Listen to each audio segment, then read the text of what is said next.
Hello guys, what's up? ബഷീറുടെ wife Mashura Basheer, അതുപോലെ തന്നെ ദുബായിലെ ഒരു വ്ളോഗറാണ് അസർ എന്ന് പറയുന്ന ഒരു വ്ളോഗർ. അതായത് നിങ്ങൾക്ക് എല്ലാവർക്കും ഫെമിലിയർ ആയിരിക്കും. വണ്ടർ എന്ന് പറഞ്ഞിട്ട് ഒരു വ്ളോഗ് ചെയ്യുന്ന ഒരു ദുബായിലുള്ള ഒരു വ്ളോഗറാണ്. അവരും ഇപ്പോൾ റീസെൻ്റ് ആയിട്ട് ഒരു ബിസിനസ് സ്റ്റാർട്ട് ചെയ്തിട്ടുണ്ടായിരുന്നു.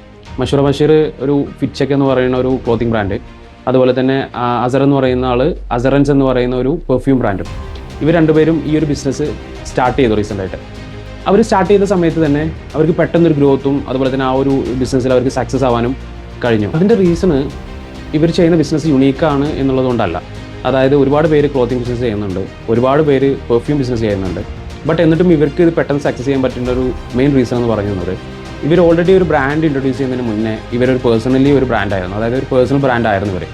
അതുകൊണ്ടാണ് ഇവർ പെട്ടെന്ന് ഈ ഒരു ബ്രാൻഡ് പുറത്തേക്ക് ഇൻട്രൊഡ്യൂസ് ചെയ്യുന്ന സമയത്ത് ഇവർക്ക് പെട്ടെന്നൊരു ഗ്രോത്ത് കിട്ടാനുള്ളൊരു കാരണം. ഇവർ ഓൾറെഡി കോണ്ടന്റ് ക്രിയേറ്റേഴ്സാണ്. ഇപ്പോൾ മഷൂറ ബഷീർ എന്ന് പറയുന്ന ആളാണെന്നുണ്ടെങ്കിലും കോണ്ടന്റ് ക്രിയേറ്റേഴ്സാണ്. അതുപോലെ തന്നെ അസർ എന്ന് പറയുന്ന ആളാണെന്നുണ്ടെങ്കിൽ കോണ്ടന്റ് ക്രിയേറ്ററാണ്. ആളുകൾക്ക് ഫെമിലിയർ ആണ്.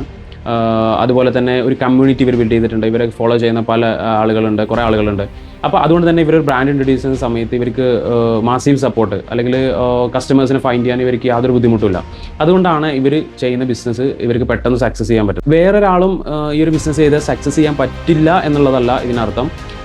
ഒരു പെട്ടെന്നുള്ളൊരു ഗ്രോത്ത്, അതായത് നമുക്ക് ഫ്രാക്ചർ ഓഫ് ടൈം അല്ലെങ്കിൽ ഷോർട്ട് ടൈം പീരീഡിൻ്റെ ഉള്ളിൽ നമുക്ക് ഈ ഒരു ഗ്രോത്ത് എന്ന് പറയുന്നത് അവർ ഓൾറെഡി ഒരു പേഴ്സണൽ ബ്രാൻഡ് ആയതുകൊണ്ടാണ്. സോ നിങ്ങളൊരു ബിസിനസ്സോ അല്ലെങ്കിൽ പ്രൊഡക്റ്റോ സർവീസോ സെല് ചെയ്യാൻ ഉദ്ദേശിക്കുന്ന ഒരാളാണെങ്കിൽ ഫസ്റ്റ് ഓഫ് ഓൾ നിങ്ങളൊരു പേഴ്സണൽ ബ്രാൻഡ് ക്രിയേറ്റ് ചെയ്യാൻ ശ്രമിക്കാം. അത് ചെയ്തു കഴിഞ്ഞാൽ നിങ്ങൾക്ക് അതിൻ്റെ ബെനിഫിറ്റ്സ് നിങ്ങൾ ചെയ്യുന്ന ബിസിനസ്സിൽ തന്നെ നിങ്ങൾക്ക് കാണാൻ കഴിയും. So B A personal brand.